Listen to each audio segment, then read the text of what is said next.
A história que conhecemos é escrita pelos vencedores, mas ela está sempre cheia de segredos, fraudes e meias-verdades.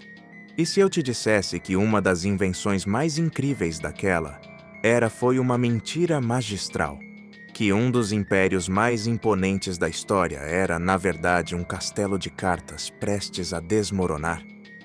Hoje não vamos contar uma história, mas várias.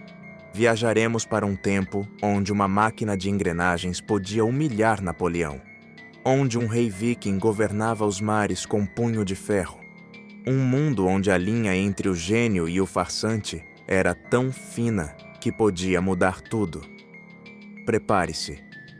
Vamos desenterrar os mistérios que se escondem por trás das lendas. O mistério do turco mecânico.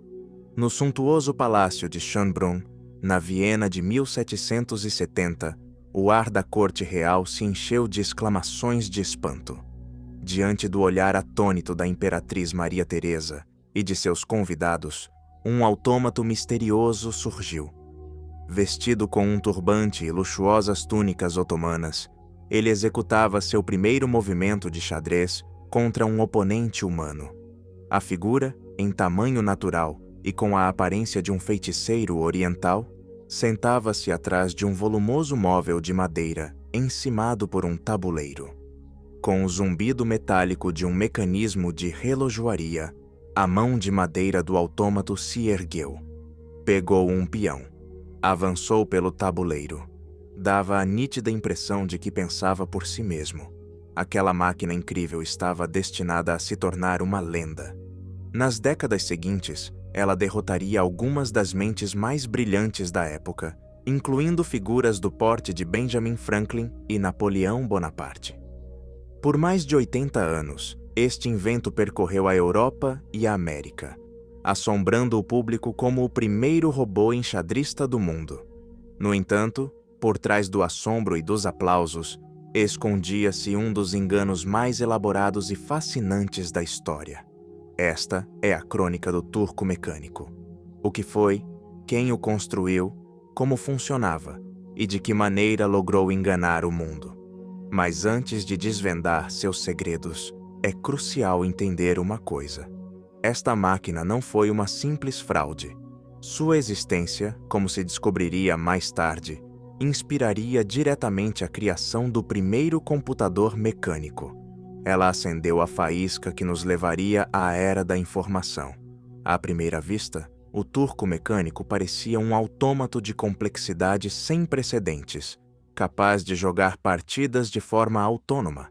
A máquina consistia em um manequim de tamanho real, com um rosto de cera, barba negra e olhos acinzentados. Estava trajado à moda turca. Sentada diante de um grande gabinete de madeira, com cerca de 1 metro de comprimento, a figura repousava uma mão sobre o móvel enquanto segurava um longo cachimbo com a outra. Sobre o gabinete, o tabuleiro esperava seu próximo desafiante, e uma gaveta guardava as elegantes peças de marfim. Para começar o espetáculo, o apresentador abria as portas do móvel de forma dramática. Revelava um intrincado labirinto de engrenagens, cilindros e alavancas. Esse ato de teatralidade tinha um propósito claro: demonstrar que não havia espaço para uma pessoa se esconder ali dentro. Após fechar os painéis e dar corda na máquina com uma chave, o autômato ganhava vida. Sua cabeça girava de um lado para o outro, examinando o campo de batalha. Seu braço mecânico se estendia para mover as peças com uma destreza surpreendente. Em uma era anterior aos computadores, o efeito era tão convincente quanto inquietante. O turco parecia, para todos os efeitos, uma máquina pensante. Apesar da atuação impecável, o turco era, na verdade, uma ilusão mecânica. Um móvel engenhosamente projetado para ocultar um mestre de xadrez humano que operava a maquinaria por dentro. Para quem observava, parecia pura genialidade técnica. Mas em suas entranhas de madeira, escondia-se um compartimento secreto. O interior elaborado foi feito para enganar os olhos. Ao abrir um lado do móvel, viam-se engrenagens densas. Ao abrir outro, um espaço aparentemente vazio. Tudo era orquestrado para sugerir que o interior da máquina estava completamente visível e livre de truques. Através de um sistema de alavancas e um tabuleiro magnético interno, o operador oculto via os movimentos e controlava o braço do turco para replicar suas jogadas no tabuleiro exterior. Este engano foi mantido em segredo absoluto por décadas. Para o mundo, o turco mecânico era um sábio autômato, uma maravilha robótica primitiva. Na realidade, era um mestre do ilusionismo disfarçado de inovação científica. O cérebro por trás do turco foi Wolfgang von Kempelen, um inventor e engenheiro de origem húngara a serviço da corte dos Habsburgos. A história de sua origem é quase tão intrigante quanto a própria máquina.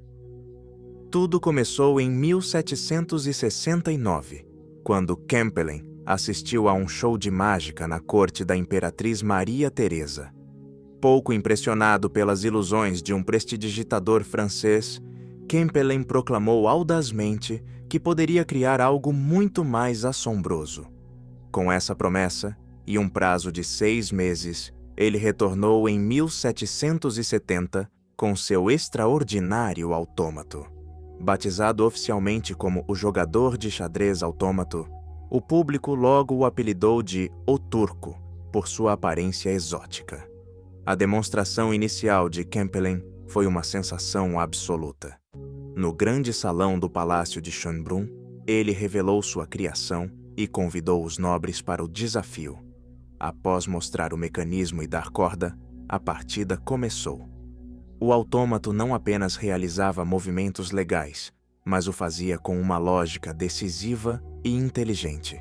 Ganhou uma partida após a outra contra todos os desafiantes, deixando a imperatriz e seus convidados completamente atônitos. Aparentemente, Kempelen cumprira sua promessa.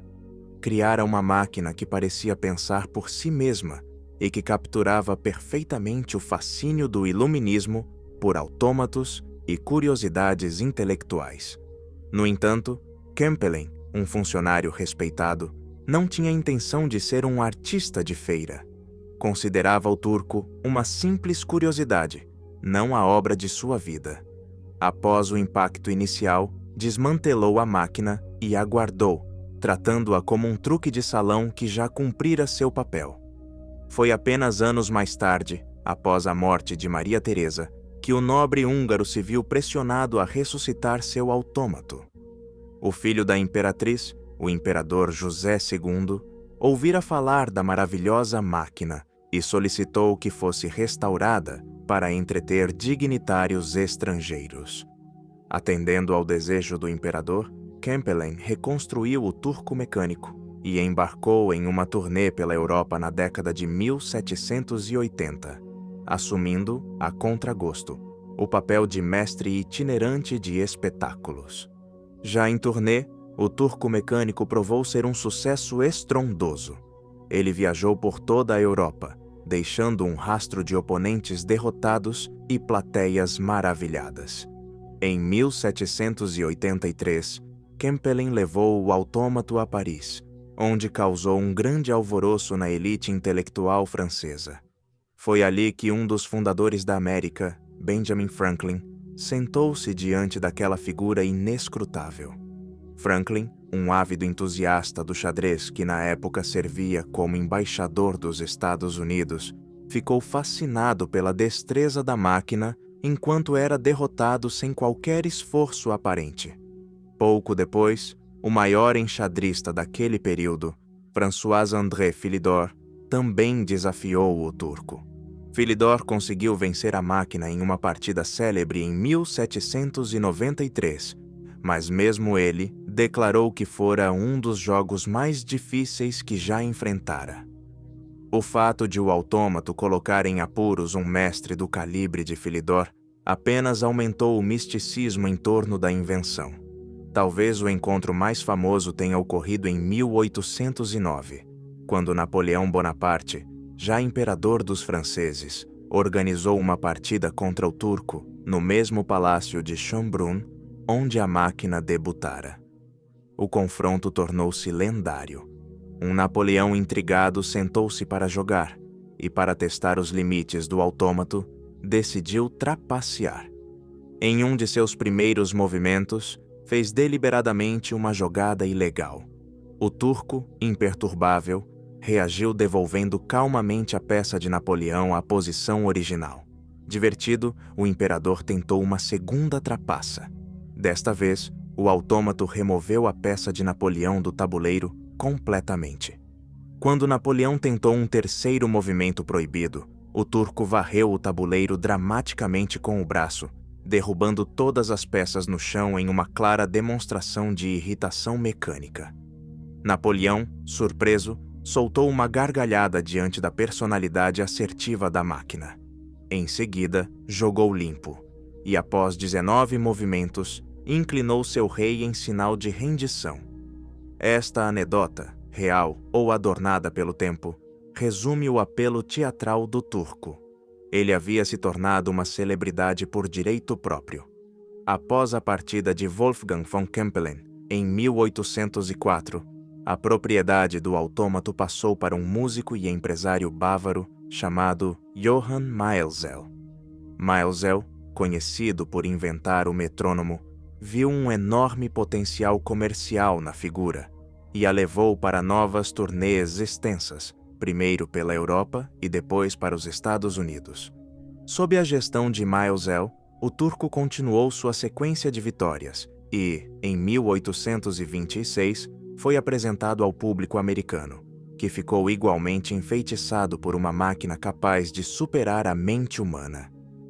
Durante sua turnê americana, o famoso escritor Edgar Allan Poe o viu em Richmond e ficou fascinado.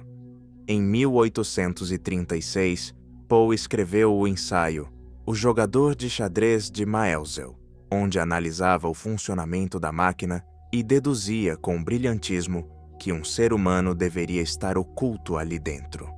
Com o passar dos anos, o segredo do turco foi guardado a 7 chaves, mas isso não impediu que surgissem todos os tipos de teorias.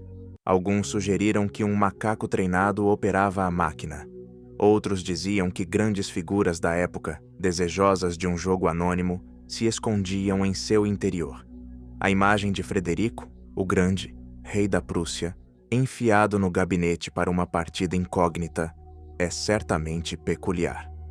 Também houve especulações de que ao menos um dos operadores teria sido uma mulher, ansiosa para competir contra as poderosas figuras masculinas da época em um campo dominado por homens. Embora fascinantes, essas teorias nunca foram confirmadas. A genialidade de Kempelen residia no design do móvel, com seus painéis deslizantes e compartimentos falsos. Quando o apresentador abria as portas de um lado para mostrar as engrenagens, o operador deslizava silenciosamente para outro espaço. Uma vez fechadas as portas, o operador se posicionava sob o tabuleiro. Dentro do gabinete escuro, uma vela ou lamparina fornecia a luz necessária, e sua fumaça era engenhosamente ventilada pelo turbante da figura, disfarçada pelo incenso que costumava queimar na sala. O mecanismo de relojoaria era real, mas sua única função era produzir sons e movimentos que vendiam a ilusão. O verdadeiro cérebro do autômato sempre foi uma mente humana. O fim do turco mecânico foi tão dramático quanto sua vida. No final da década de 1830, durante uma turnê em Cuba, o operador do turco, William Schlumberger, adoeceu e partiu desta vida, deixando Maelzel sem seu cúmplice. Poucos meses depois, em 1838, o próprio Maelzel morreu no mar enquanto retornava à Europa. O famoso autômato ficou órfão, embalado entre seus pertences. Foi vendido a um grupo de entusiastas da Filadélfia, liderado pelo Dr. John Mitchell, médico pessoal de Edgar Allan Poe. Eles restauraram a máquina já envelhecida e a exibiram mais algumas vezes. No entanto, a novidade começara a desaparecer e o turco passou a acumular poeira. Finalmente, foi doado a um museu na Filadélfia para custódia. Ali permaneceu em silêncio até que a tragédia aconteceu. Em 5 de julho de 1854, um incêndio arrasou o museu. envolvendo o turco em chamas. O lendário autômato foi destruído, pondo fim à sua jornada de 84 anos. Ironicamente, apenas após sua destruição, o segredo foi revelado publicamente. O filho do Dr. Mitchell, Silas Mitchell, sentiu que, com a máquina desaparecida, não havia mais razão para esconder a verdade. Em 1857, ele escreveu uma série de artigos detalhados explicando exatamente como o turco era operado por um humano. O grande mistério estava finalmente resolvido. No entanto, qualificar o turco mecânico como uma mera fraude seria subestimar sua importância. Este autômato deixou um legado imenso. Ele estimulou conversas sobre inteligência artificial muito antes de o termo existir. Se uma máquina podia imitar o pensamento humano, o que isso implicava sobre a fronteira entre o homem e o metal? A inspiração não alcançou apenas os espectadores. Em 1819, um jovem matemático inglês chamado Charles Babbage observou o turco jogar em Londres. Babbage reconheceu de imediato que era provavelmente um truque, mas a ideia de uma máquina calculadora que realmente pudesse jogar xadrez plantou uma semente em sua mente. Ele começou a imaginar dispositivos mecânicos que pudessem realizar tarefas intelectuais através de cálculos genuínos, não ilusão. Poucos anos depois, Babbage concebeu sua máquina diferencial e, mais tarde, a máquina analítica, projetando a essência do primeiro computador mecânico da história. O próprio Babbage reconheceu o turco como uma influência precoce que o fez refletir se uma máquina poderia realmente pensar matematicamente. Desta forma, o turco mecânico, uma máquina pensante falsa, ajudou a impulsionar o progresso real na computação. É talvez um dos maiores efeitos borboleta da história. Um ilusionista esquecido entedia uma imperatriz. Um nobre promete algo melhor e constrói um engano tão cativante que, por quase um século, o mundo se pergunta se engrenagens podem pensar. Décadas depois, uma das maiores mentes da história vê essa máquina, percebe a fraude, mas se inspira na pergunta. Esse homem dedica sua vida a criar máquinas que realmente calculam. E assim, uma mentira elaborada do século XVIII contribuiu, de forma acidental, para moldar o mundo digital em que vivemos hoje. O Império do Mar do Norte. Na orla de uma costa inglesa, as ondas do Mar do Norte avançavam implacáveis contra o trono do rei Canuto. Sentado com majestade, ele observava a água subir. Seus cortesãos, em um ato de bajulação cega, garantiram que seu poder era absoluto. Diziam que até a maré do oceano pararia sob seu comando. Mas Canuto, um homem forjado na realidade brutal do mundo viquingo, sabia que aquilo era tolice. E enquanto a água gelada banhava seus pés, o rei provou ao seu séquito que nenhum monarca mortal poderia controlar os mares. Entretanto, por um breve e glorioso momento no século XI, Canuto, o Grande, comandou quase tudo ao redor desse mesmo Mar do Norte. Ele governou a Inglaterra, a Dinamarca e a Noruega. Estendeu sua sombra sobre partes da Suécia e da Escócia, unindo reinos distantes sob uma única coroa. Historiadores modernos batizariam esse domínio como o Império do Mar do Norte, uma imagem que evoca o auge do poder marítimo viquingo. Mas será que o reino de Canuto foi realmente um império? Ou foi apenas uma união passageira, mantida apenas pela vontade e pelo carisma de um homem formidável? Para responder, precisamos mergulhar na história, ver como esse império nasceu e o que a história moderna revela sobre sua verdadeira natureza. O termo Império do Mar do Norte refere-se à união dos reinos da Inglaterra, Dinamarca e Noruega sob o governo de Canuto, o Grande. Em vez de um estado único e unificado, era uma coleção de reinos separados, governados por um só homem. Canuto nunca se proclamou imperador. Ele era, simultaneamente, rei de cada terra. Cada reino manteve suas próprias leis, suas instituições e sua própria nobreza. Essencialmente, era um domínio cujo coração era o mar e cujas partes se conectavam pelas rotas marítimas que o cruzavam. O próprio nome é uma construção histórica moderna. Foram historiadores do início do século XX que cunharam o termo. Seus contemporâneos medievais não usavam títulos tão grandiosos. Falavam apenas dos reinos individuais. Portanto, o rótulo de império traz uma aura de unidade, que na prática era uma união dinástica de coroas. Diferente do Império Romano, com sua autoridade central, o reino de Canuto era mantido pelo seu poder pessoal, pela lealdade imposta e pelas vias fluviais comuns do Mar do Norte. Essa saga começa com a ambição e o oportunismo da era viking. O pai de Canuto, Svend, o Barba Bifurcada, cobiçava as riquezas da Inglaterra. Após décadas de saques, Svend finalmente conquistou o trono inglês em 1013. Naquele instante, ele governou a Dinamarca, a Noruega e a Inglaterra. Foi o primeiro a unir os 3 tronos, mas o triunfo foi curto. Svend morreu subitamente em 1014, apenas semanas após ser coroado. Com sua morte, o reino se despedaçou. A nobreza inglesa trouxe de volta seu rei exilado, Ethelredo, o despreparado. Na Escandinávia, o filho mais velho de Svend assumiu a Dinamarca, e a Noruega se tornou independente. A ideia de um império marítimo poderia ter morrido ali mesmo. Mas o filho mais novo de Svend, Canuto, não estava disposto a deixar a visão de seu pai desaparecer. Com pouco mais de 20 anos, mas já um guerreiro experiente, Canuto voltou à Inglaterra em 1015. Liderava uma coalizão viking formidável. O reino inglês estava mergulhado no caos. O governo do rei Ethelredo era fraco e cheio de lutas internas. Após sua morte, seu filho, Edmundo Costa de Ferro, provou ser um adversário muito mais difícil.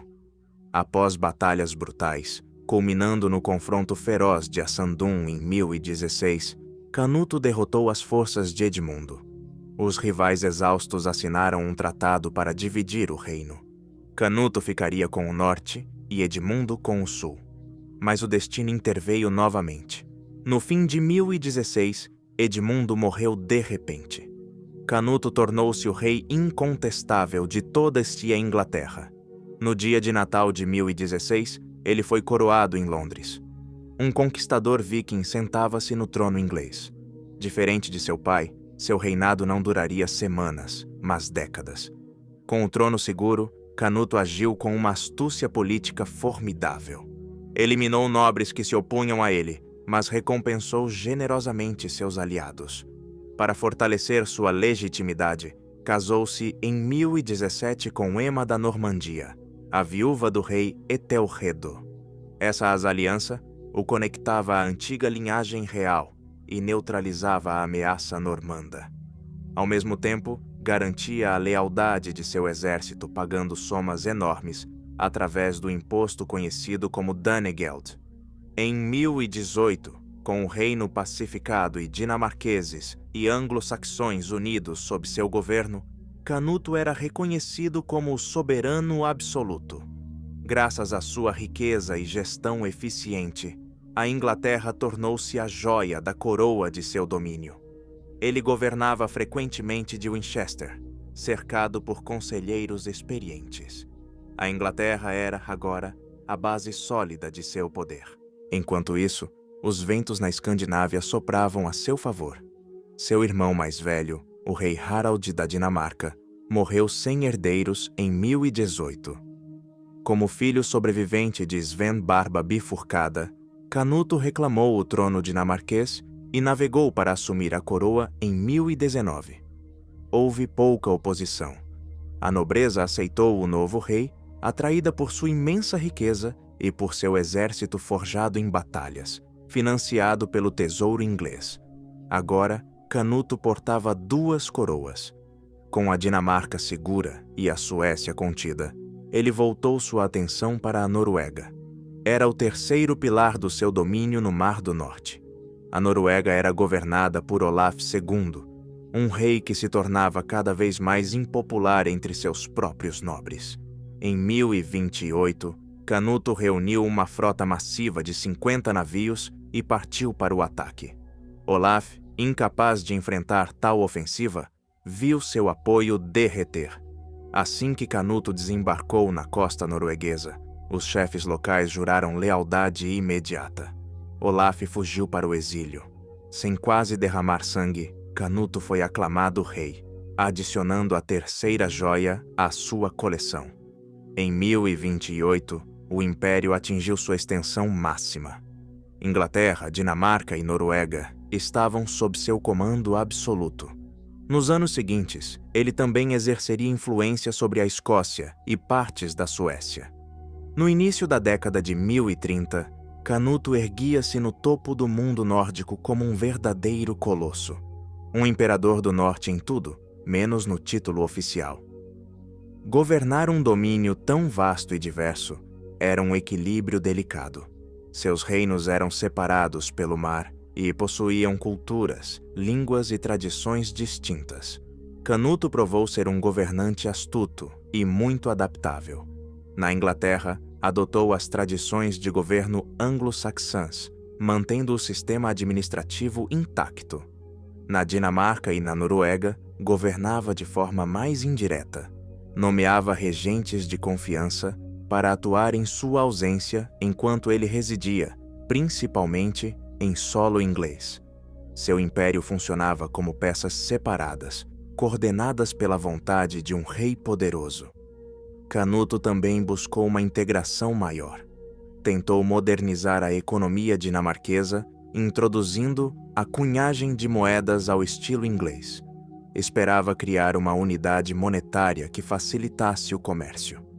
Embora esse esforço não tenha sido um sucesso total, seu reinado transformou o Mar do Norte em uma espécie de Mediterrâneo viking.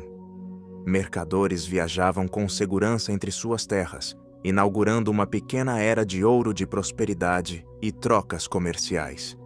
Além da habilidade militar, Canuto entendeu o poder da legitimidade religiosa. Embora fosse descendente de vikings pagãos, ele se apresentou como um devoto rei cristão. Tornou-se um patrono generoso da igreja, o que lhe rendeu a aceitação da população anglo-saxã. Na Escandinávia, acelerou a cristianização, construindo igrejas e instalando bispos. Ao favorecer a fé cristã, Canuto ganhou a aprovação do Papa e dos monarcas da Europa, algo que nenhum senhor da guerra pagão jamais conseguiria. Sua jogada de mestre diplomática ocorreu em 1027, em uma famosa peregrinação a Roma. Lá, ele assistiu à coroação do imperador do Sacro Império Romano-Germânico, Conrado II. Canuto garantiu taxas menores para peregrinos e comerciantes e selou uma aliança com a maior força da Europa Ocidental. Conrado II o tratou como um igual, permitindo que caminhasse ao seu lado na procissão. Era uma honra imensa. A filha de Canuto casou-se com o herdeiro de Conrado, unindo a Casa Real do Mar do Norte à dinastia mais poderosa do continente. Canuto deixava de ser um invasor para se tornar um monarca respeitado no clube dos reis europeus. No entanto, toda essa estrutura imperial descansava sobre os ombros de um único homem. E em 1035, esse pilar foi removido. Take a deep breath in and gently exhale. Remember, focus on your breath. Listen to the soft, ambient sounds of the evening. As quando o rei Canuto morreu, em novembro de 1035, seu império desmoronou com uma rapidez assustadora. A fraqueza inerente de uma união pessoal tornou-se evidente. Não havia uma burocracia imperial ou uma constituição que mantivesse essas terras unidas, além da figura do rei. Seus filhos mergulharam em disputas pelos despojos. Após uma breve luta, a Inglaterra ficou com Haroldo, a Dinamarca com Hardi Canuto e a Noruega seguiu seu próprio caminho independente. Em menos de 10 anos após sua partida, o Império do Mar do Norte havia se desintegrado por completo. A coroa inglesa finalmente retornou à linhagem anglo-saxã com Eduardo, o Confessor. A visão de um Estado anglo-escandinavo duradouro morreu com seu arquiteto. Esse colapso veloz prova que nunca houve um império integrado estruturalmente. Foi a criação de um só homem, e a morte desse homem desfez tudo. Isso nos leva de volta à pergunta central: foi realmente um império? O consenso dos historiadores modernos é que o reino de Canuto foi, na verdade, uma união pessoal de 3 reinos. O termo Império do Mar do Norte é um apelido conveniente, mas pode ser enganoso. Canuto nunca criou um sistema administrativo que fundisse suas terras permanentemente. Dito isto, é impossível ignorar a influência impressionante de seu governo.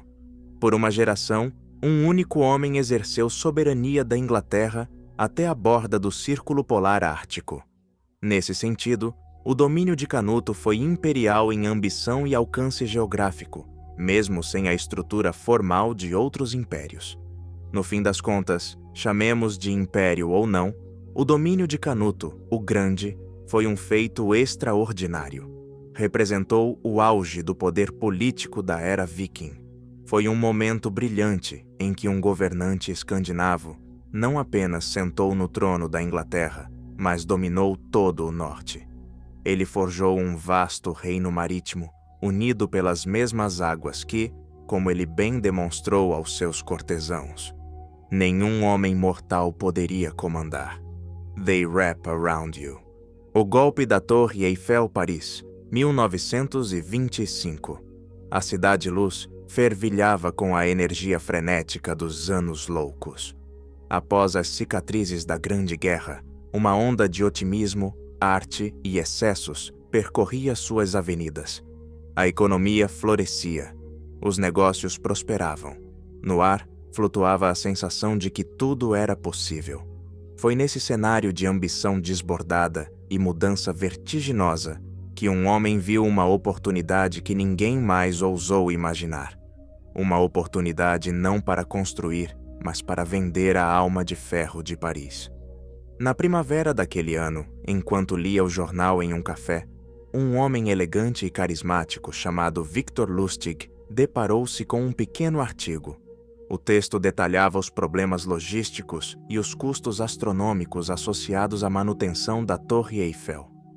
Construída para a Exposição Universal de 1889, a torre nunca foi pensada como uma estrutura permanente. Para muitos parisienses, ela ainda era uma monstruosidade metálica. Seu futuro era um tema de debate recorrente. Enquanto a maioria dos leitores virou a página, a mente de Lustig se acendeu. Naquele artigo banal, ele não viu um problema de engenharia. Ele viu o germe da estafa mais audaz da história. Victor Lustig não era um homem comum. Nascido no antigo Império Austro-Húngaro, era um aristocrata do engano. Um poliglota consumado que se movia com a mesma naturalidade nos salões da alta sociedade e nos submundos do crime. Ele se gabava de seguir 10 mandamentos para o estelionatário, que incluíam ouvir pacientemente, nunca parecer entediado e deixar que a outra pessoa revele suas opiniões políticas para depois concordar com elas. Lustig não era um simples ladrão. Ele era um psicólogo, um ator e um diretor de cena. Seu palco era o mundo real. Seus atores, as próprias vítimas. Seu gênio residia em entender que as pessoas não compram um objeto, mas sim uma história. E a história que ele estava prestes a tecer seria sua obra-prima. Com a ideia enraizada, Lustig começou a se preparar com a meticulosidade de um estrategista militar. Seu primeiro passo foi criar uma identidade impecável. Ele assumiu o papel de subdiretor-geral do Ministério dos Correios e Telégrafos, o órgão responsável pela gestão da torre na época. Para dar credibilidade ao personagem, investiu uma soma considerável na falsificação de papelaria oficial do governo. com timbres, selos e uma apresentação absolutamente convincente. Em seguida, redigiu uma série de cartas confidenciais. Nelas, convidava os 5 diretores das maiores empresas de sucata de Paris para uma reunião discreta e urgente no lugar mais prestigiado da cidade, o Hotel de Crillon. A escolha não foi por acaso. O Crillon era o símbolo do luxo e do poder. Um local onde ministros e diplomatas discutiam assuntos de Estado. Realizar a reunião ali conferia ao seu engano uma aura de legitimidade inabalável. No dia marcado, Lustig recebeu os magnatas do metal em uma suíte decorada com elegância. Seu comportamento era a encarnação de um funcionário público, sério, levemente sobrecarregado e com um ar de autoridade absoluta. Ele deixou que a atenção e a curiosidade crescessem na sala antes de começar. Com um tom solene, explicou que estavam ali devido a um assunto de estado de máxima sensibilidade. Senhores, começou ele, o governo francês enfrenta uma decisão difícil, mas inevitável. Como sabem, a Torre Eiffel tem sido fonte de controvérsia desde sua criação. Sua manutenção tornou-se economicamente insustentável e, francamente, sua estrutura não se encaixa na estética moderna de nossa grande cidade. Ele fez uma pausa dramática. Portanto, o governo tomou a decisão confidencial de desmantelar a Torre Eiffel e vendê-la como sucata. Um silêncio sepulcral dominou a sala, seguido de murmúrios de incredulidade. Lustig apresentou o impensável como uma decisão burocrática comum. Para reforçar o argumento, distribuiu documentos falsos detalhando os custos de manutenção e relatórios de engenheiros que recomendavam a demolição. Explicou que, devido ao provável protesto público, a operação deveria ocorrer sob sigilo absoluto. Por isso escolhera apenas eles, os empresários mais respeitados, para apresentar suas ofertas em segredo. Para dar o toque final de autenticidade, Lustig os convidou para uma inspeção na torre, em uma limusine alugada. Enquanto passeavam pelo monumento, ele observava atentamente cada vítima. Analisava reações, linguagem corporal e buscava o candidato perfeito. Não procurava o mais inteligente, mas sim o mais ambicioso e, acima de tudo, o mais inseguro. E logo o encontrou, André Poisson. Poisson era um homem de negócios em ascensão, mas sentia-se um estranho nos círculos arrogantes da elite parisiense. Ele ansiava por um golpe de mestre, um acordo que o catapultasse para a linha de frente e lhe rendesse o respeito de seus pares. Ser o homem que desmantelou a Torre Eiffel era exatamente o tipo de feito lendário que ele buscava. A ambição de Poisson o tornava vulnerável. Lustig percebeu isso imediatamente. Nos dias seguintes, enquanto os empresários preparavam as ofertas, Poisson mostrou-se o mais entusiasmado. No entanto, uma dúvida o corroía, alimentada pela desconfiança prudente de sua esposa. Por que tanto segredo? Por que a pressa? Por que um assunto dessa magnitude era tratado de forma tão pouco ortodoxa? A esposa de Poisson sentia que algo não se encaixava. Sentindo a hesitação da sua presa, Lustig organizou uma segunda reunião. Desta vez, a sós com Poisson. Era o momento crítico. O ponto onde o golpe poderia triunfar gloriosamente ou desmoronar de vez. Em vez de oferecer mais garantias de legitimidade, Lustig executou a manobra mais brilhante do seu plano. Com uma expressão de pesar, confessou a suposta verdade. Senhor Poisson, disse em voz baixa, aproximando-se com ar conspiratório. Eu entendo suas dúvidas. A vida de um funcionário do governo não é fácil. Nossos salários são modestos, mas circulamos em ambientes de grande opulência. Espera-se que representemos o Estado com um estilo de vida que simplesmente não podemos pagar. Lustig suspirou. Um negócio desta magnitude? Bem, é costume que o funcionário encarregado, receba uma pequena gratificação para garantir que tudo flua sem contratempos. Nesse instante, todas as dúvidas de André Poisson sumiram. A explicação de Lustig não era apenas plausível. Ela se encaixava perfeitamente na visão cínica que Poisson tinha do mundo dos negócios e da burocracia. Um acordo governamental secreto era suspeito. Mas um funcionário corrupto pedindo propina?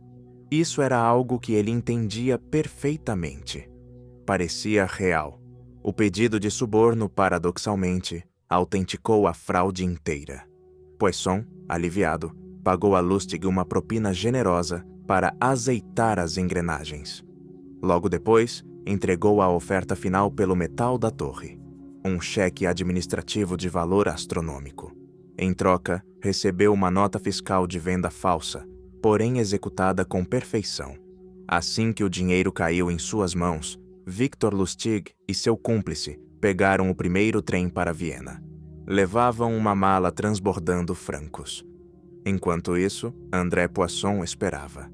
Passaram-se dias, depois semanas. Ele aguardava a notificação oficial para iniciar a demolição. A notícia que o transformaria em uma lenda do comércio parisiense. Mas a notificação nunca veio. Quando finalmente reuniu coragem para contatar o ministério, a verdade o atingiu como um martelo. Não existia nenhum subdiretor-geral com aquele nome. Ninguém no governo jamais ouvira falar de um plano para vender a Torre Eiffel. Ele havia caído no golpe. A humilhação de Poisson foi total. Ele caíra em uma armadilha tão monumental que denunciar a polícia era impensável. Não era apenas o ridículo perante toda a Vracos da França. Ele teria que admitir a tentativa de suborno a um funcionário do governo. Um crime que destruiria sua carreira e sua reputação para sempre. Lustig contava exatamente com isso. O orgulho e a vergonha da vítima eram seu melhor seguro. O crime jamais foi registrado. Um mês depois, escondido em Viena, Lustig ainda lia os jornais franceses. Esperava notícias de seu feito. Como não encontrou qualquer menção ao escândalo, chegou a uma conclusão de uma audácia sobre-humana. Se funcionou uma vez, poderia funcionar de novo. Ele voltou a Paris. Usando exatamente o mesmo método, reuniu outro grupo de 5 magnatas da sucata e vendeu a Torre Eiffel mais uma vez. Desta vez, porém, a sorte não foi plena. Embora tenha fechado o negócio e embolsado o dinheiro, uma das novas vítimas não se importou com a humilhação e procurou a polícia. Mas quando as autoridades começaram a investigar, Victor Lustig já havia fugido para os Estados Unidos. Lá, continuaria sua carreira com golpes igualmente geniais, chegando a enganar até o famoso gangster Al Capone. A lenda de Victor Lustig, o homem que vendeu a Torre Eiffel 2 vezes, permanece como o ápice da arte do engano. Ele não vendeu 7.000 toneladas de ferro. Ele vendeu uma história perfeitamente moldada às fraquezas do seu público, a ganância, o ego e o medo da vergonha. Seu golpe é um lembrete eterno. Nem sempre as estruturas mais imponentes são as mais difíceis de derrubar. Às vezes, tudo ao que se precisa é a audácia de dizer que elas estão à venda. Inglaterra, final do século XV. O eco das espadas e o cheiro da traição ainda pesavam no ar.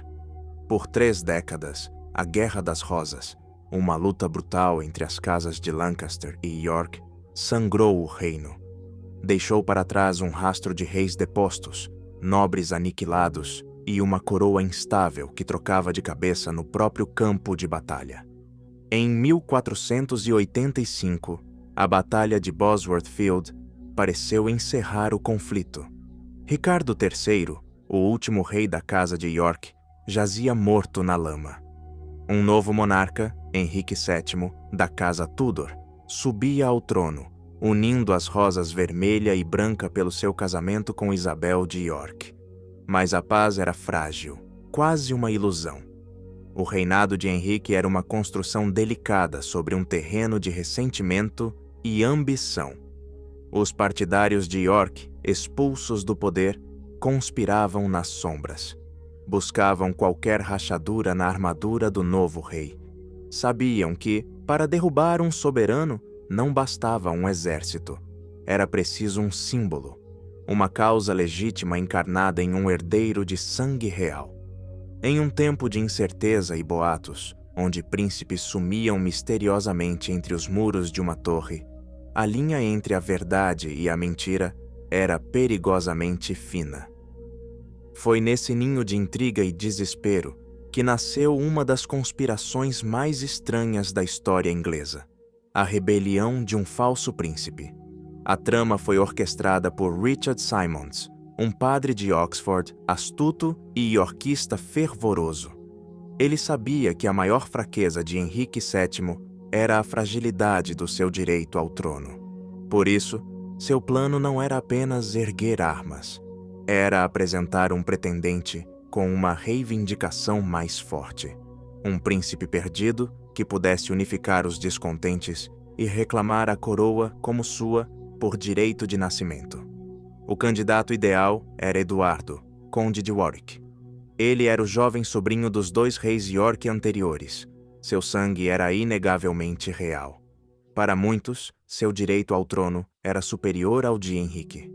Ciente dessa ameaça, uma das primeiras ações de Henrique VII como rei foi trancar o verdadeiro Warwick, que tinha apenas 10 anos, na Torre de Londres. Oficialmente, estava sob proteção. Na realidade, era um prisioneiro político, oculto do público e neutralizado como rival. A reclusão de Warwick criou a oportunidade perfeita. Fora da vista de todos, sua aparência era um mistério para a população. Quem poderia jurar que reconhecia o verdadeiro conde? Simonds encontrou a peça central do plano em um de seus pupilos, um menino de cerca de 10 anos chamado Lambert Simnel. Simnel não tinha uma gota de sangue nobre. Era filho de um carpinteiro ou de um comerciante. Os detalhes de sua origem são tão sombrios quanto o complô em que se envolveu. Mas o garoto possuía uma qualidade valiosa. Era educado, tinha modos refinados e, dizem, guardava certo parecido físico com a família York. Para Simonds, ele era o barro perfeito. Começou então um treinamento rigoroso. Dia após dia, Simonds ensinava a Simnel a etiqueta da corte e a genealogia das grandes famílias da Inglaterra. O menino aprendeu os detalhes íntimos da vida na corte de York. Aprendeu a não se comportar como um plebeu, mas como um príncipe criado no luxo e no poder. A transformação foi tão convincente que o próprio Simnel parecia acreditar no papel que lhe deram. Inicialmente, o plano era fingir que Simnel era Ricardo de Shrewsbury, o mais jovem dos príncipes da Torre, que haviam sumido após serem trancados por Ricardo III. No entanto, quando surgiram boatos de que o conde de Warwick morrera na prisão, ou que havia escapado, Simonds mudou a estratégia. Fingir ser Warwick era mais crível. O destino dos príncipes era uma incógnita absoluta, mas o de Warwick era, em tese, verificável. Afirmar que Warwick escapara era uma história muito mais potente do que tentar ressuscitar um príncipe que a maioria já dava como morto. Com seu príncipe falso já preparado, Simonds deu início à fase seguinte do plano. Em 1487, levou Lambert Simnel para a Irlanda. A escolha foi estratégica. A Irlanda era um reduto do sentimento pró-York. A autoridade de Henrique VII ali era pálida, e a nobreza local, liderada pelo poderoso conde de Kildare, Gerald Fitzgerald, guardava um rancor profundo do novo regime Tudor. A Irlanda seria o palco perfeito para o levante. Quando Simonds apresentou Simnel em Dublin como o conde de Warwick, a nobreza o acolheu com fervor.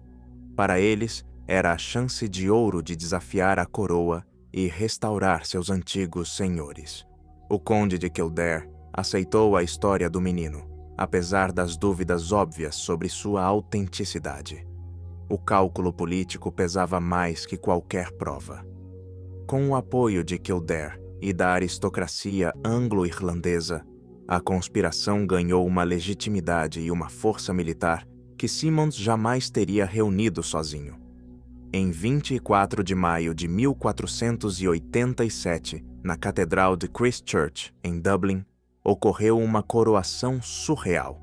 Lambert Simnel, o filho de um artesão, foi coroado como rei Eduardo VI da Inglaterra.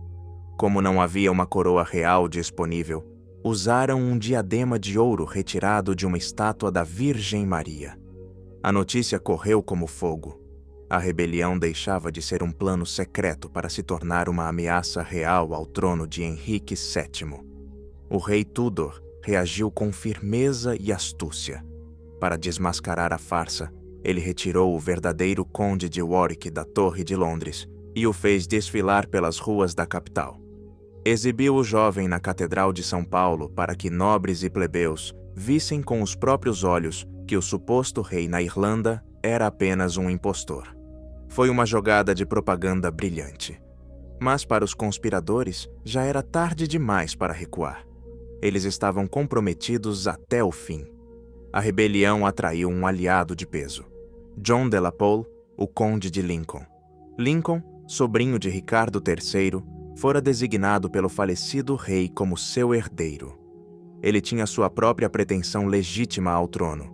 E embora fingisse lealdade a Henrique VII, viu em Simnel a ferramenta perfeita para suas ambições.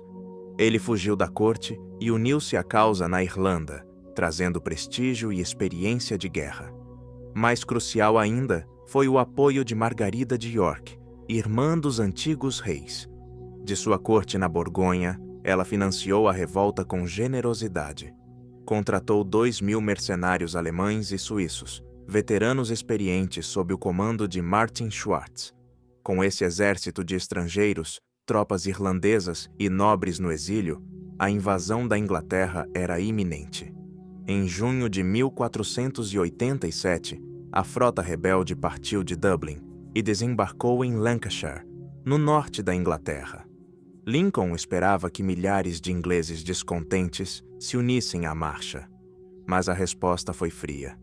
A exibição do verdadeiro Warwick semeou a dúvida, e o fantasma de décadas de guerra civil tornava o povo relutante. Além disso, a visão de mercenários estrangeiros marchando pelo país gerou receio na população local. Mesmo sem apoio popular massivo, os 8.000 rebeldes avançaram. Henrique VII não subestimou o perigo. Ele reuniu 12.000 homens e partiu para o confronto. Os exércitos se encontraram em 16 de junho de 1487, perto da vila de East Stoke. A Batalha de Stokefield foi o capítulo final, e um dos mais sangrentos, da Guerra das Rosas. Os rebeldes lutaram com uma fúria desesperada. Os mercenários alemães formaram um núcleo de aço, e os soldados irlandeses atacaram as linhas reais repetidamente. Por 3 horas, a batalha foi um caos brutal. Mas os números e a liderança de Henrique VII venceram. O exército rebelde foi esmagado. O massacre foi terrível. O conde de Lincoln morreu em combate, levando consigo as esperanças da casa de York. Schwartz e a maioria de seus homens caíram com ele. Quase 4.000 rebeldes perderam a vida naquela manhã. O padre Richard Simmons foi capturado. O levante fora afogado em sangue. No meio do massacre, o jovem Lambert Simnel também foi preso. Agora, o destino do falso rei estava nas mãos de Henrique VII. Pelas leis da traição, o menino deveria ser executado sem hesitação. Ele era o rosto de uma revolta que custara milhares de vidas.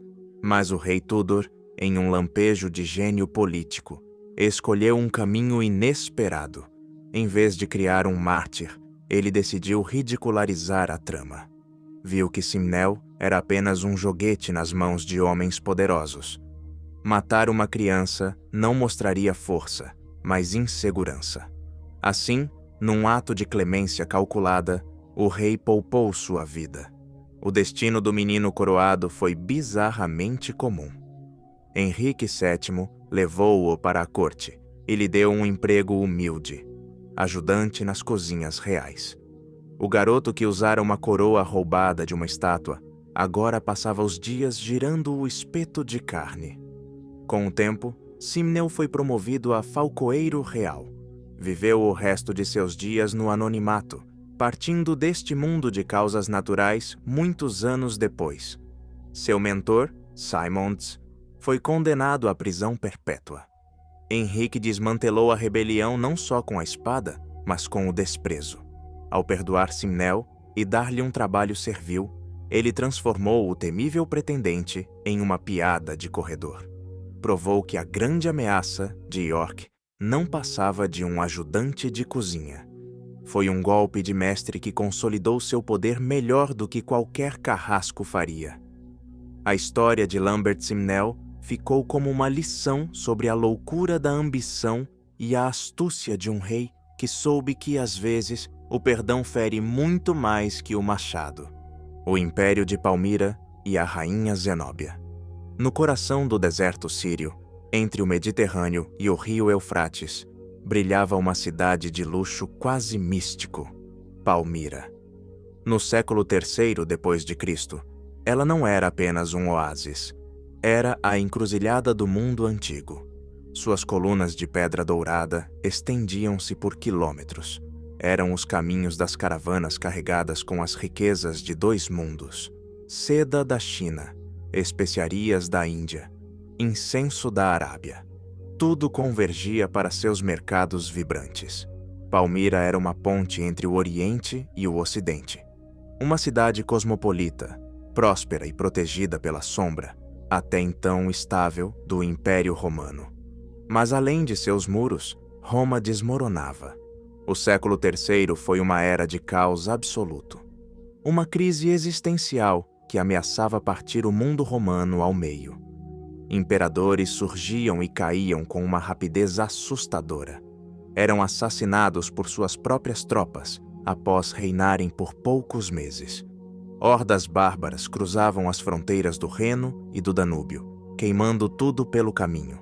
A economia derretia em uma espiral de inflação. No Ocidente, um império gaulês já havia se separado. O colosso que dominava o mundo estava ferido, paralisado pela guerra civil e pela anarquia. Nesse cenário de desintegração, uma mulher extraordinária viu sua chance. Não apenas de sobreviver, mas de moldar o destino. Uma mulher cuja ambição, intelecto e audácia a levariam a desafiar o trono de Roma. Seu nome era Zenóbia, a rainha guerreira de Palmira.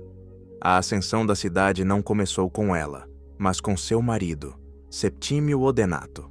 Ele era um mestre da política e da guerra. Enquanto Roma se consumia internamente, a fronteira oriental ficava exposta ao seu inimigo mais perigoso, o Império Sassânida da Pérsia.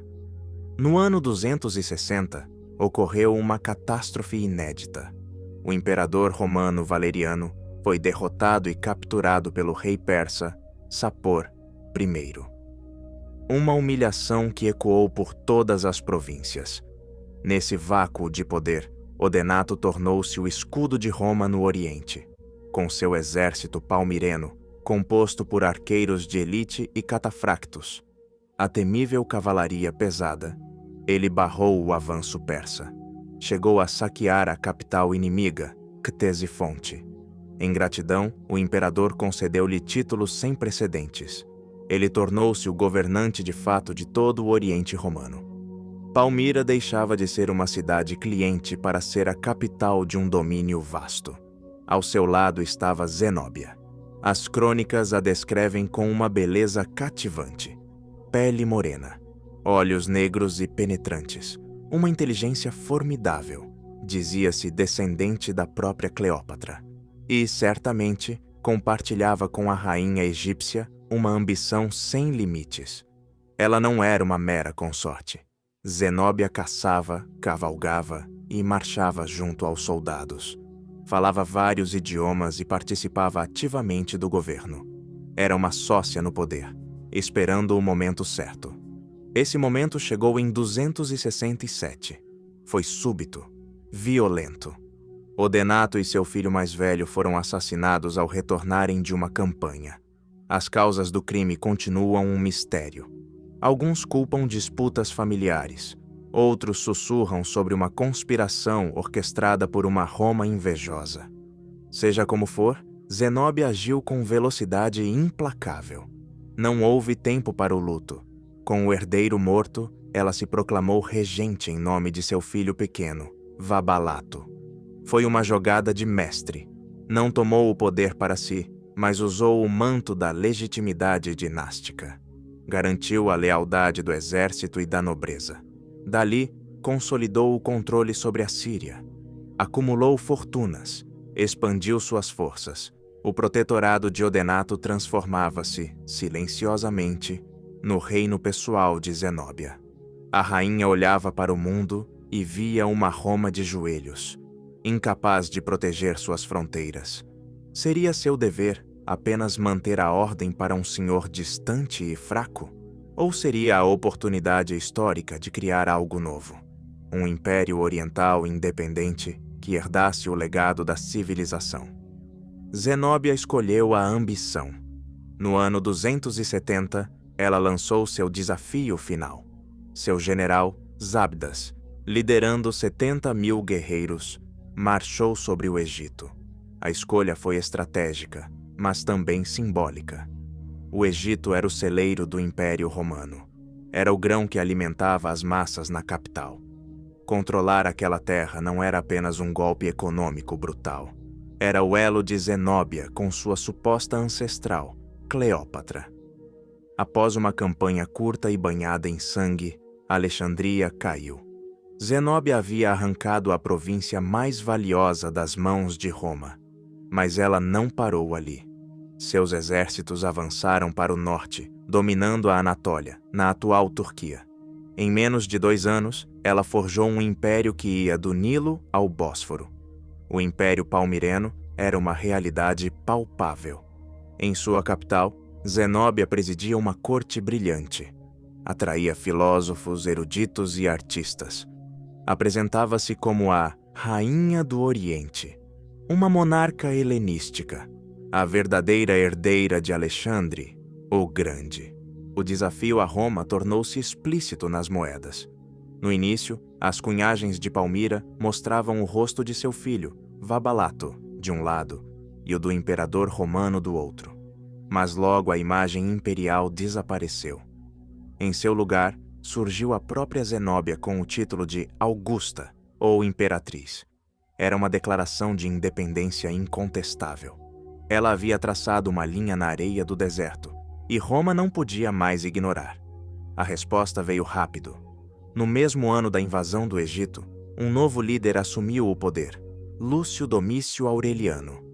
Ele não era um aristocrata decadente da capital, mas um soldado de carreira de origem humilde.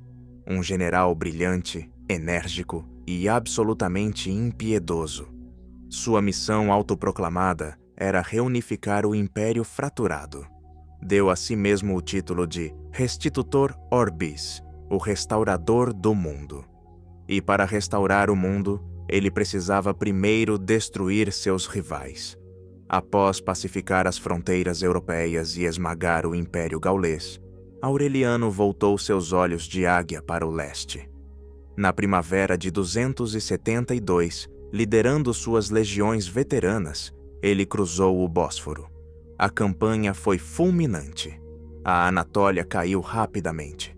A rainha, subestimando a velocidade e a determinação do oponente, reuniu seu exército na Síria para o confronto final. Os 2 exércitos se encontraram na Batalha de Imai, perto de Antioquia. A força de Zenóbia residia em sua cavalaria pesada, os catafractos. Eram cavaleiros e montarias cobertos por armaduras da cabeça aos pés. Mas Aureliano era um mestre da estratégia. Ele ordenou que sua cavalaria leve fingisse uma retirada, atraindo os pesados e lentos palmirenos para uma perseguição exaustiva sob o sol escaldante. Quando os soldados de Zenóbia estavam esgotados e desorganizados, a infantaria romana contra-atacou. Foi uma aniquilação. Uma segunda batalha em Emesa, teve o mesmo resultado.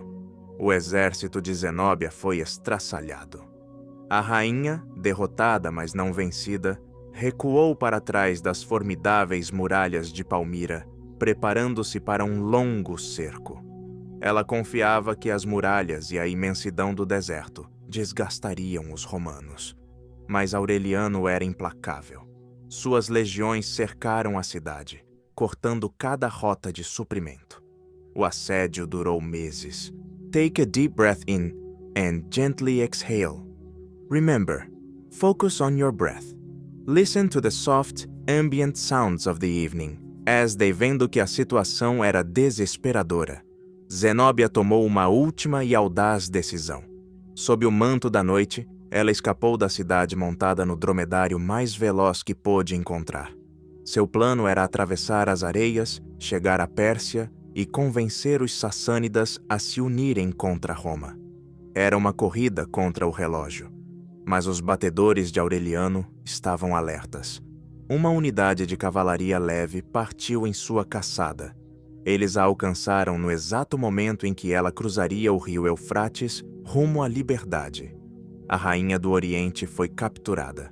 Quando a notícia da captura chegou a Palmira, a moral da cidade desmoronou. As portas se abriram e os habitantes se renderam a Aureliano. O destino de Zenóbia tornou-se matéria de lenda. A versão mais dramática conta que ela foi levada a Roma para ser a peça central do magnífico desfile triunfal de Aureliano. Dizem que caminhou pelas ruas da capital, presa por grilhões de ouro maciço.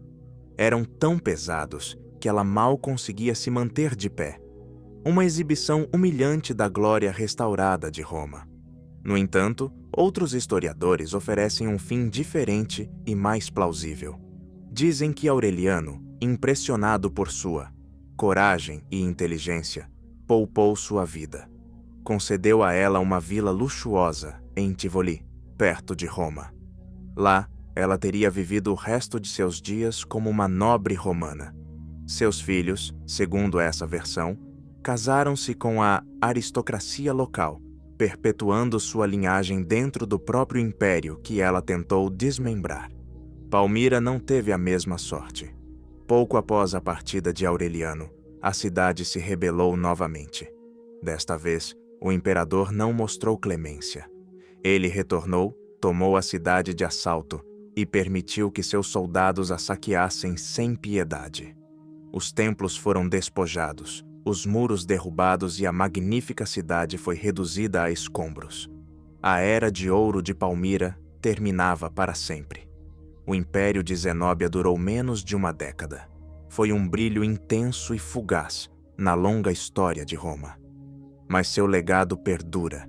Foi uma mulher que, em uma era dominada por homens e definida pela guerra, forjou um domínio com a própria vontade. Desafiou o estado mais poderoso do mundo e, por um instante, pareceu que venceria.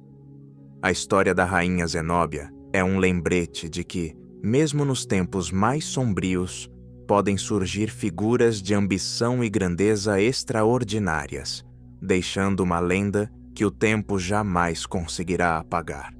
No início do século XX, o mundo da ciência vivia uma busca febril. Uma obsessão que definia carreiras de paleontólogos e antropólogos, a caçada pelo elo perdido. A teoria da evolução de Charles Darwin já havia fincado raízes, mas a árvore genealógica da humanidade continuava cheia de lacunas. Buscava-se com fervor o fóssil definitivo, aquela criatura ancestral que uniria o macaco ao homem e provaria, de uma vez por todas, a origem da nossa espécie. Nessa corrida científica, as nações competiam com um fervor quase patriótico. A Alemanha se orgulhava do seu homem de Neandertal. A França, do seu homem de Cro-Magnon.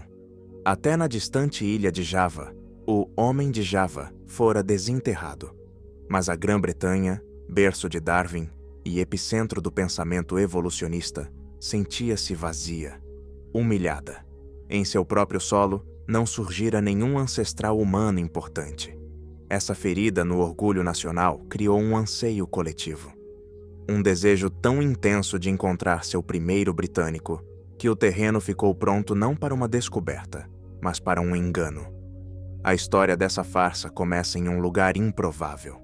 Um poço de cascalho lamacento na zona rural de Sussex, perto da aldeia de Piltdown. E o protagonista não foi um acadêmico famoso de Cambridge ou Oxford, mas um advogado e geólogo amador chamado Charles Dawson. Dawson era respeitado em sua comunidade, um antiquário apaixonado e um caçador de fósseis com um talento incrível para achados notáveis. Sua ambição, porém, ia muito além dos limites de sua paróquia. Ele ansiava pelo reconhecimento da elite científica de Londres. Em 1912, após anos de escavações intermitentes, Dawson anunciou algo extraordinário. Apresentou fragmentos de um crânio que, segundo ele, pertenciam a um hominídeo desconhecido.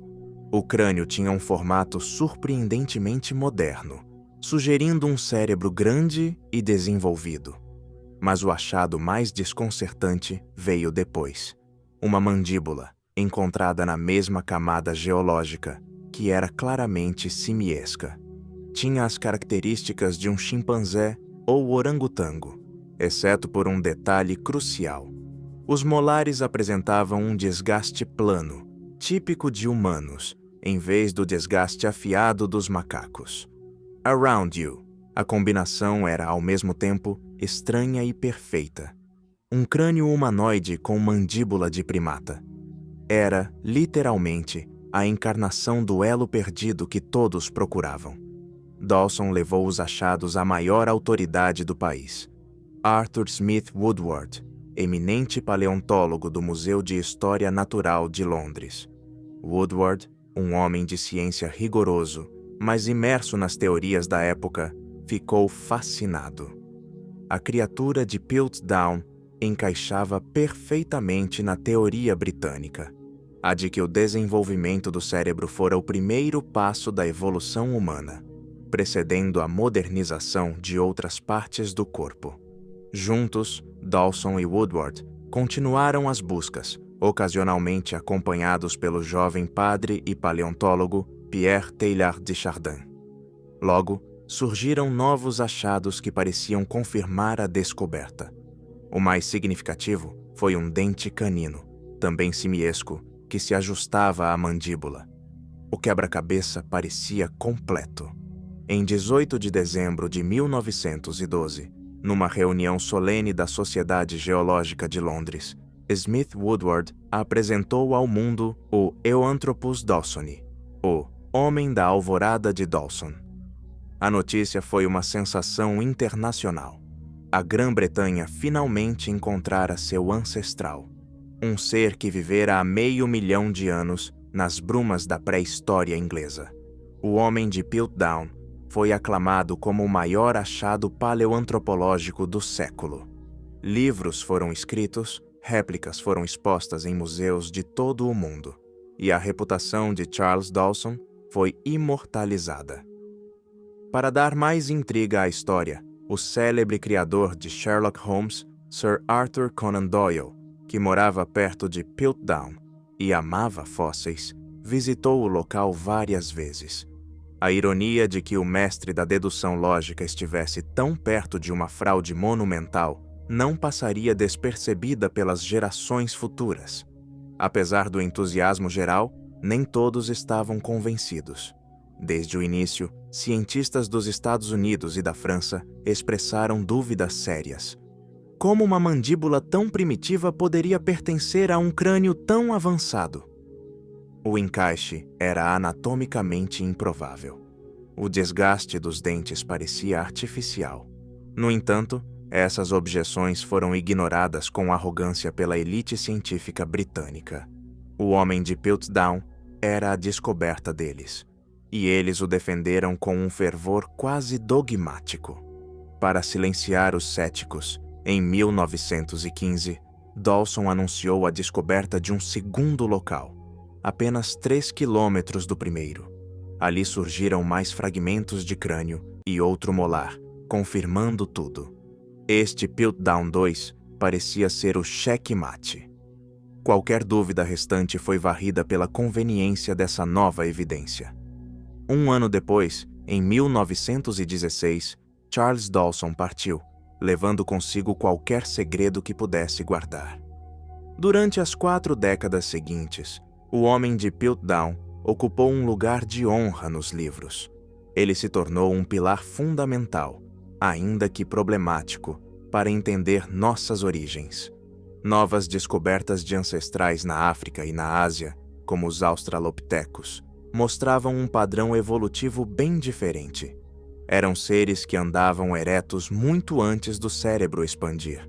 Mas a influência de Piltdown era tão vasta que esses achados eram sempre lidos sob a luz de um fato falso: a ideia de que o cérebro viera primeiro.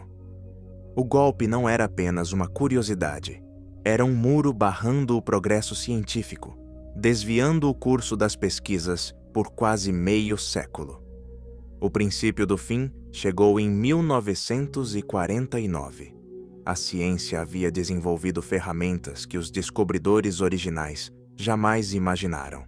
Uma delas era o teste de datação por flúor, criado por Kenneth Oakley. O método era simples. Ossos enterrados absorvem flúor do solo em um ritmo constante. Logo, ossos que estiveram juntos pelo mesmo tempo deveriam ter a mesma concentração. Quando Oakley aplicou o teste nos restos de Piltdown, os resultados foram sísmicos. O crânio tinha uma concentração de flúor consistente com o passado remoto. Mas a mandíbula e os dentes? Quase nada.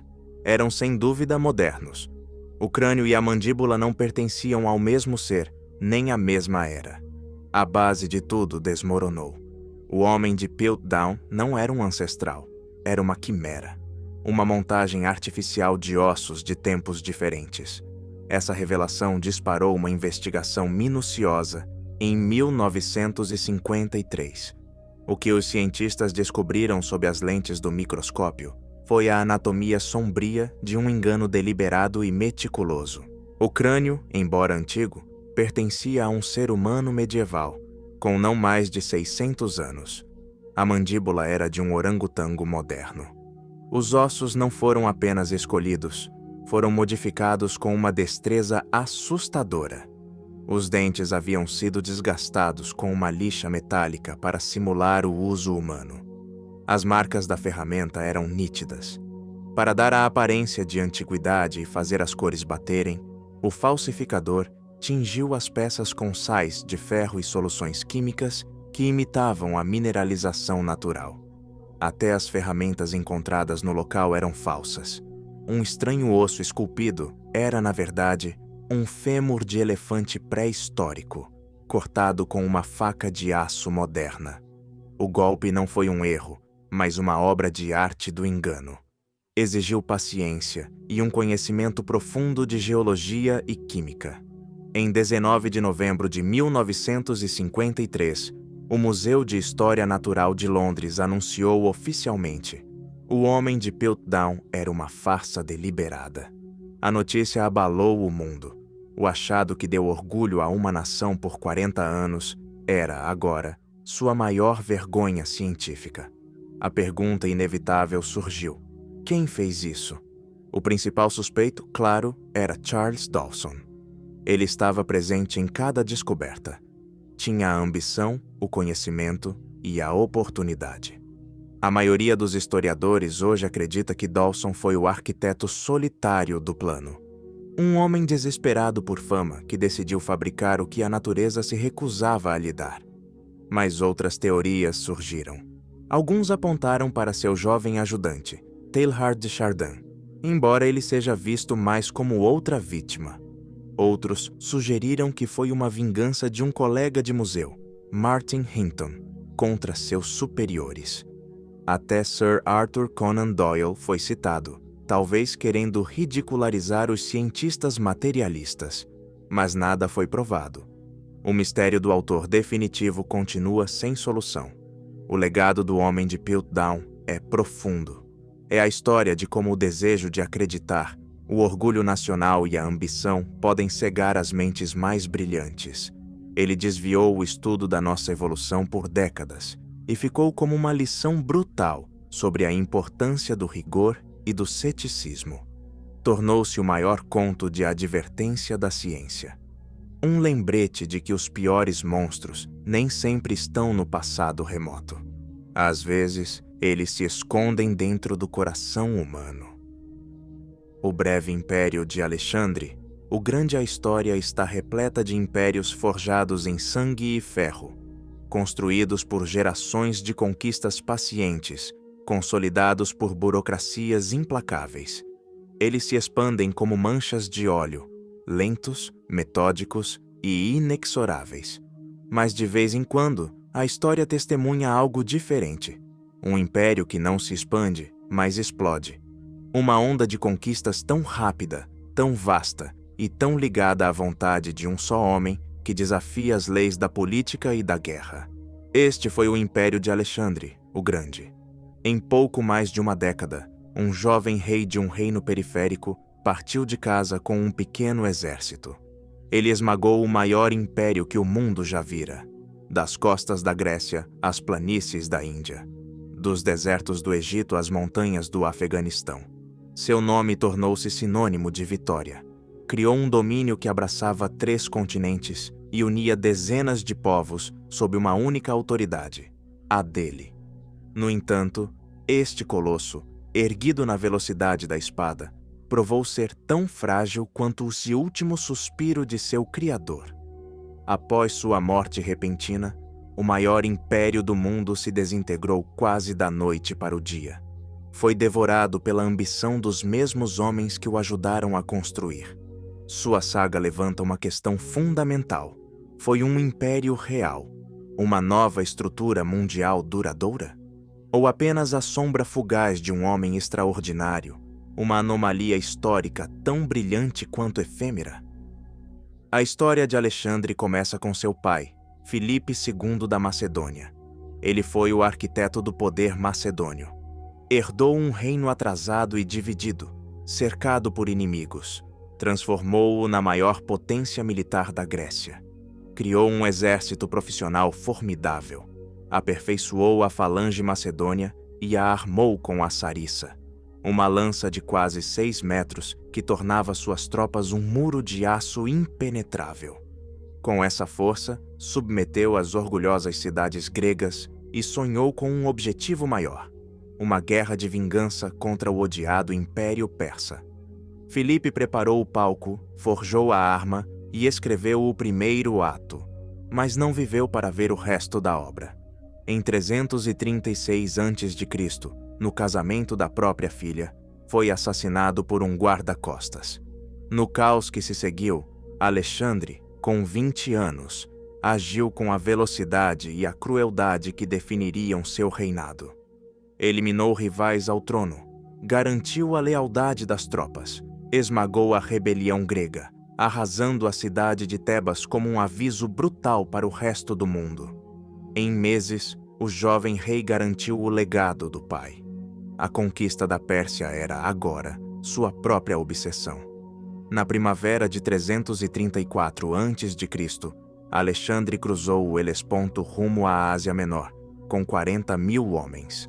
O que estava prestes a tentar parecia loucura. O Império Persa, governado por Dário III, era o Golias do mundo antigo. Possuía recursos infinitos e exércitos que faziam a força de Alexandre parecer minúscula. Mas Alexandre tinha 3 vantagens: a disciplina macedônia, um gênio tático sem igual e uma fé inabalável no próprio destino. O primeiro teste de fogo foi na Batalha do Grânico. Uma carga de cavalaria audaz, liderada pelo próprio rei, rompeu as linhas persas. Foi uma vitória esmagadora que abriu as portas da Ásia Menor. Um ano depois, em Issos, enfrentou Dário pessoalmente. Mesmo em menor número, Alexandre achou uma brecha no centro e avançou direto contra o carro do grande rei. Em pânico, Dário fugiu, abandonando exército, acampamento e a própria família. A vitória de Alexandre foi total. Avançando pela costa do Mediterrâneo, chegou à cidade de Górdio. Ali estava o lendário nó Górdio.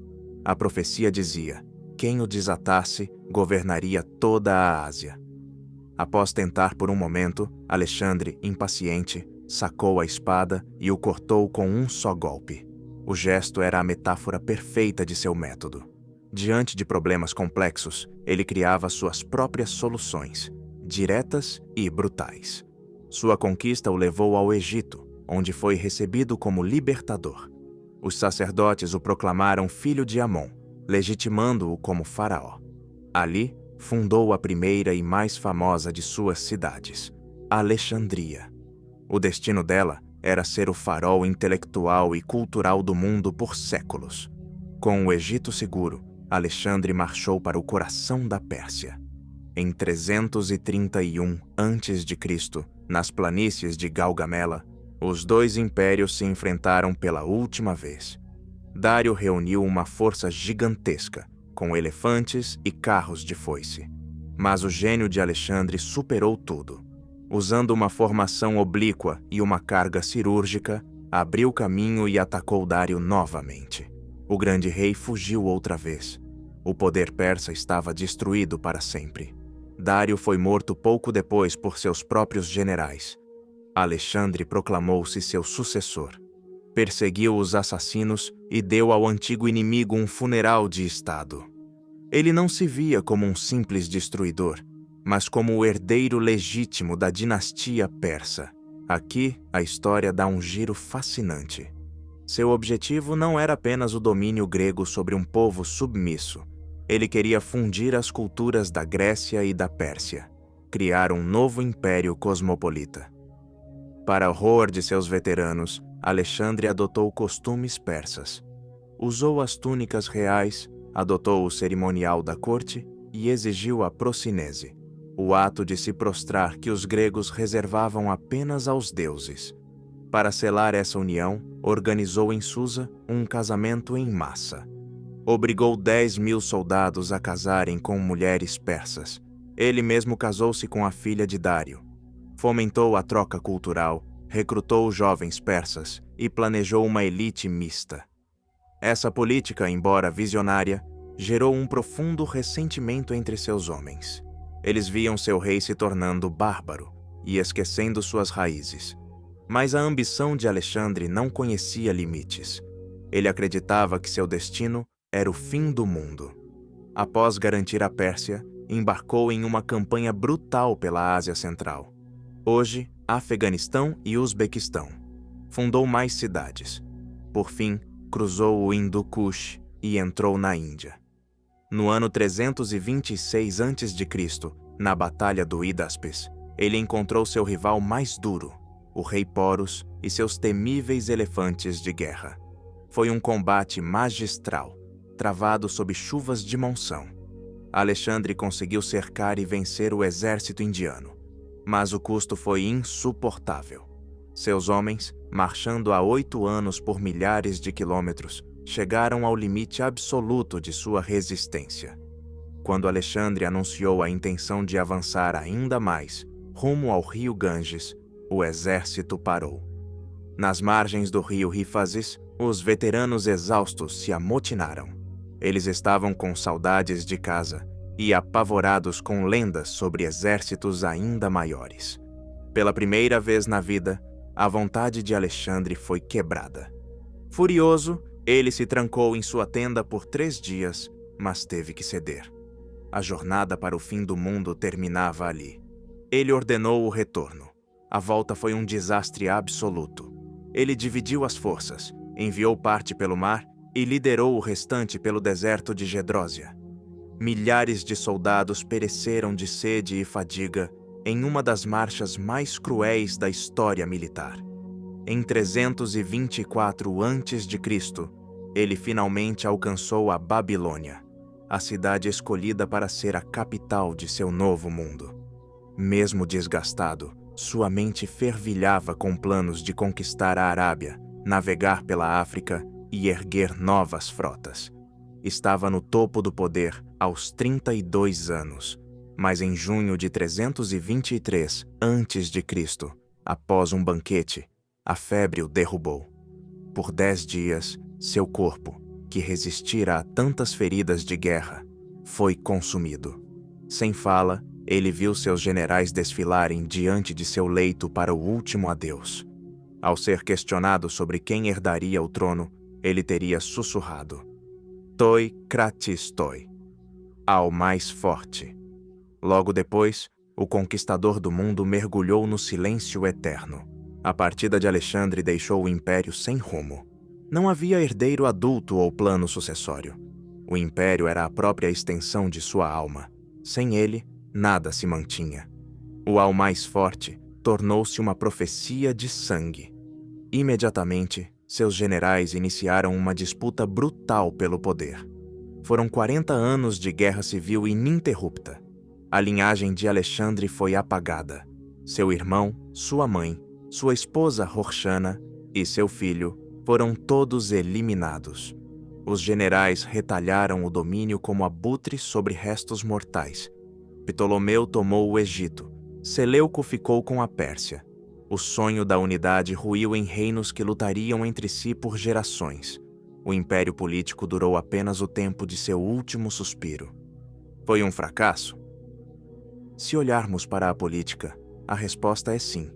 Ele não ergueu instituições para durar. Seu domínio era uma união pessoal que evaporou com ele. Mas seu legado real não foi geográfico, mas cultural. Ao quebrar as barreiras entre a Grécia e o Oriente, ele inaugurou a era helenística. Levou a língua, a arte, a filosofia e a ciência gregas aos confins do mundo conhecido. As cidades que fundou tornaram-se centros vibrantes de saber. Essa fusão moldou o Império Romano e o próprio desenvolvimento da civilização ocidental. O Império de Alexandre o Grande não foi uma linha no mapa. Foi uma ideia, a de um mundo conectado. Embora o domínio físico tenha caído no caos, o eco de sua ambição mudou a história para sempre. Esse foi seu triunfo eterno. Das engrenagens de um autômato falso aos pilares efêmeros de um conquistador. De golpistas que venderam a Torre Eiffel a rainhas que desafiaram o poder de Roma. Vimos que a história é feita de audácia, gênio e destinos inesperados. Cada crônica prova que a realidade supera qualquer ficção. Muitas vezes, as histórias mais ricas não são as de sucesso duradouro, mas as de falhas brilhantes e enganos magistrais. Se você curtiu esse mergulho nos segredos do passado, deixe seu gostei e se inscreva no canal para não perder nossas próximas explorações. Agora, queremos saber, de todas essas histórias, qual mais te impactou? Conte para nós nos comentários. Se conhece alguém que ama os mistérios da história, compartilhe este vídeo. Obrigado pelo seu tempo e pela sua curiosidade. Até a próxima!